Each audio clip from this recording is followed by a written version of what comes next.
Човек качва, ще стане известен.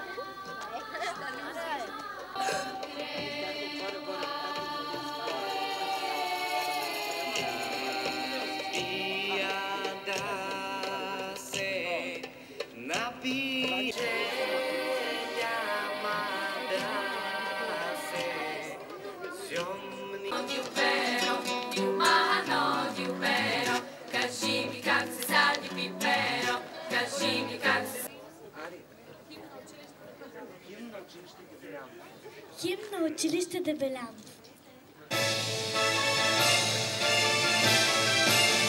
На Дебелянов името е светлината, душите ни съзнание огрява, с мечти и пориви сърцата са богати и тръгваме в пътеката си бяла.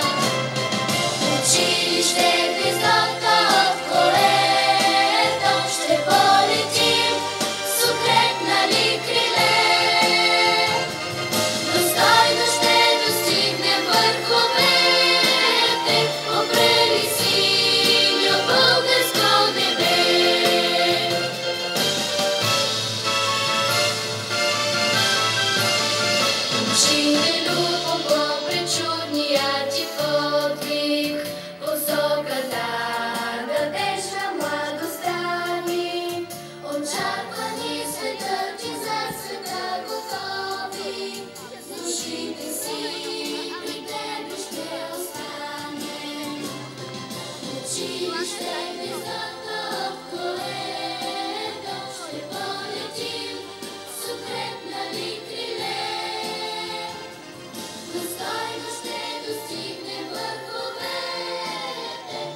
Уважаеми гости от училище Свети Кирил Методий, Крушево, Македония. Добре дошли в нашето училище. Пожелавам ви успешна дейност и да запазите добри спомени от нашето училище, от нашите ученици, от Република България. Сега, по стара българска традиция, ще ви посрещнем с хляб и сол на входа на училището.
Надя, давай хляба и солта тук на нашите.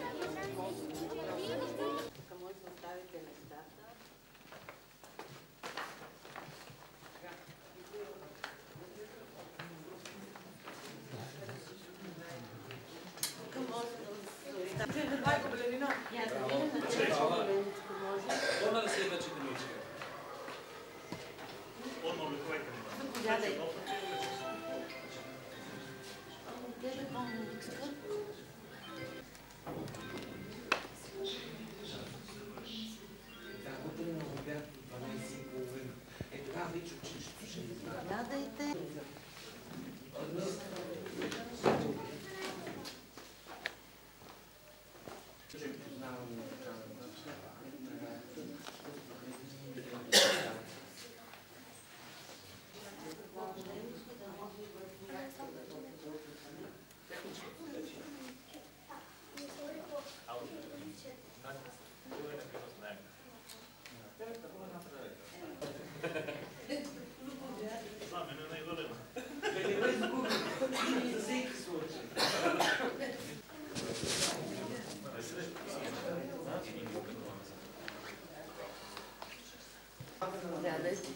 Ами няма по-голяма скобка. Kaj nas mogu nastavnicите така? Добре.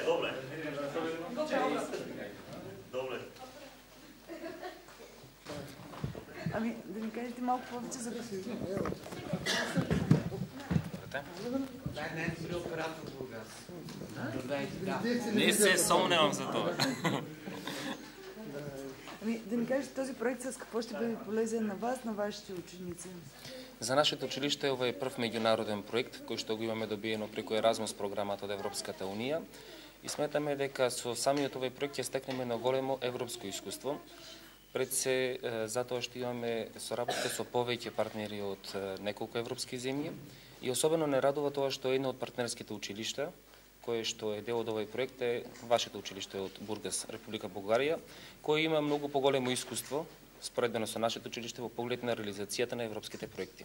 Така да веруваме дека самите ние како наставници и самото наше училиште, а и учениците, ќе стакнеме еден нов вид на европско образование кој што ќе можеме да го примениме понатаму во самиот развој на нашето училиште. На колко си години? 9. На 9. Как се чувстваш в България? Харесва ли ти Бургас? Това. Не се притеснявай. Кажи, кои са ти твоите първи впечатления? Кои се твоите впечатоци? Како ти се допаѓа? Хубав е. Училището е големо. Много деца. Добре.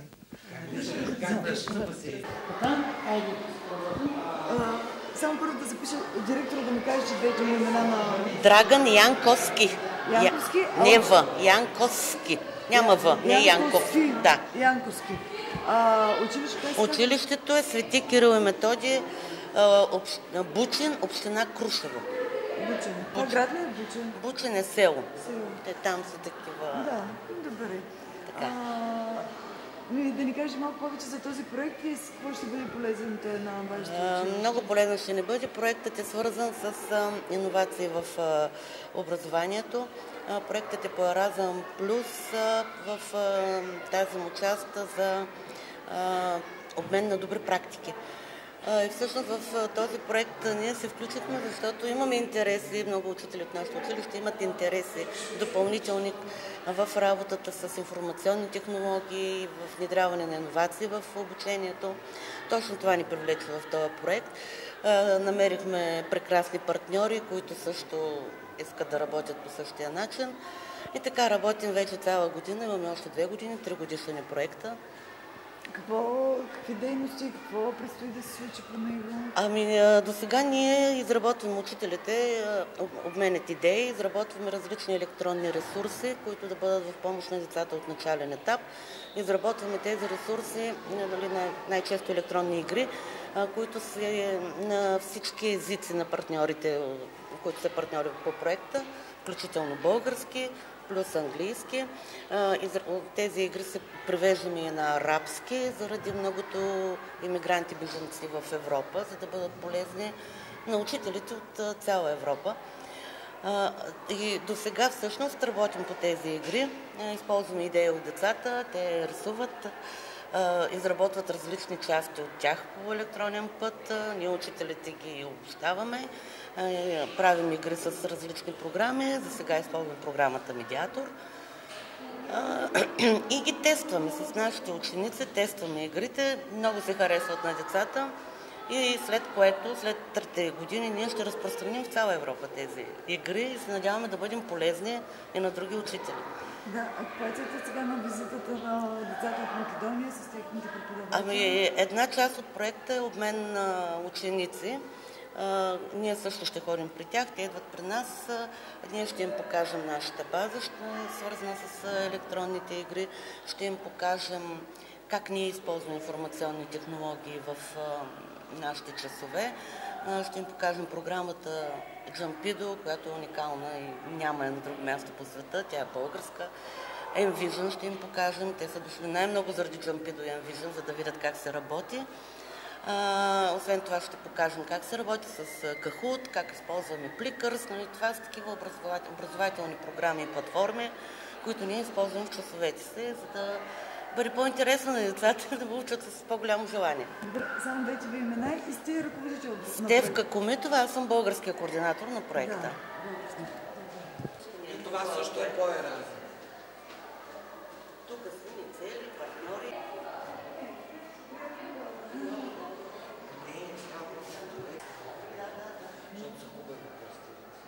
Може да ги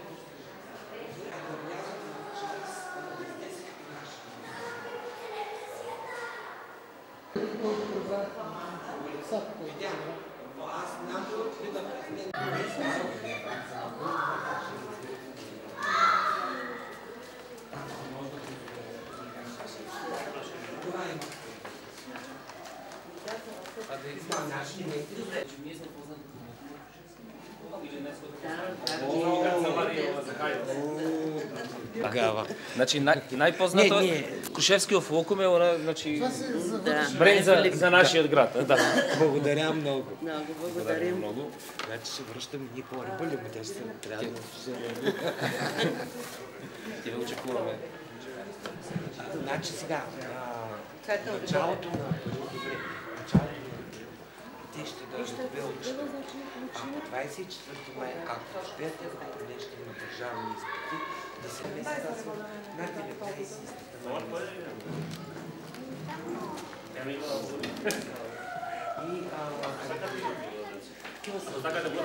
и слагат на всякъде. Зависи. И обикновено по чужди езици са тук при нас. Така, нека да се седнат децата, има поне още 5 минути.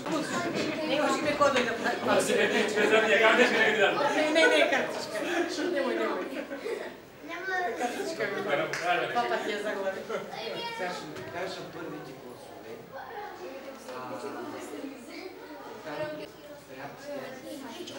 Първите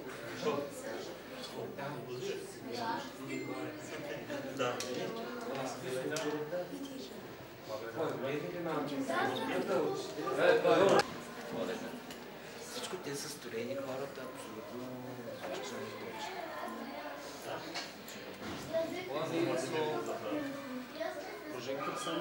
това е по кариерно, да, с толкова, с вътре.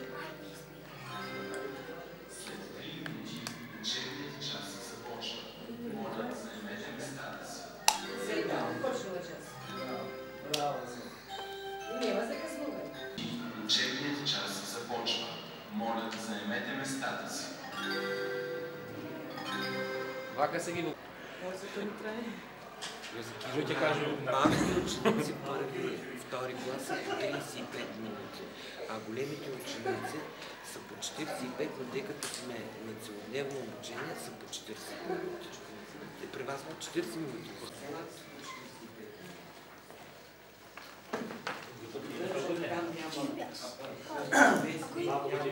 Програмата безопасност на движението също е това. Имаме един допълнителен час на физическо. Всички курсове има 3 часа седмично физическо, като часа физическо седмично задължително. И кай не са? Така не са. Още имаше нели са децата прави много пред компютър дека работат за това физическо. Те не са така, те са непрекъснато с телефоните си.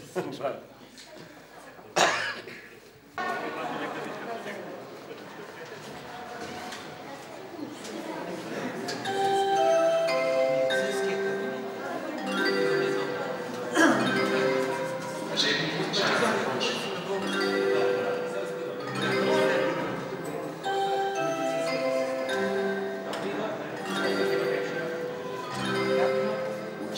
час започва.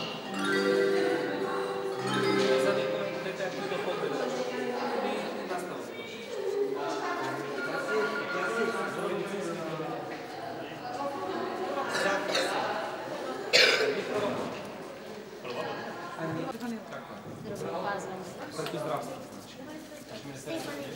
И носите училища и Към общината. в общината.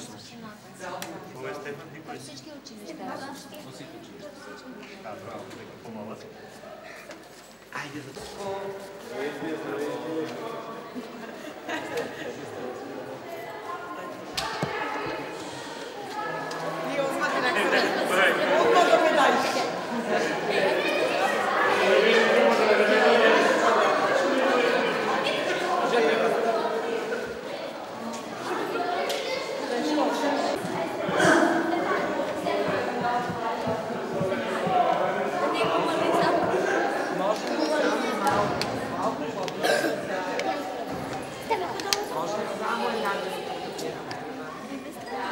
Вие кой клас? И коя ви е учителката? Заповядайте. Госпожа Тодорова. А какво имате в момента? Музика. Мога да се видите? Да, мога. И с коя песен заповядайте ли? Айде, влезете да чиня. И не избеят сега една песна, сега има част по музичка. Тие се права чиня. Гости от Македония, те почти разбират какво говорим и вие почти ще разбирате какво говорите, ама нека да избием една песен малко така да се успокоите. На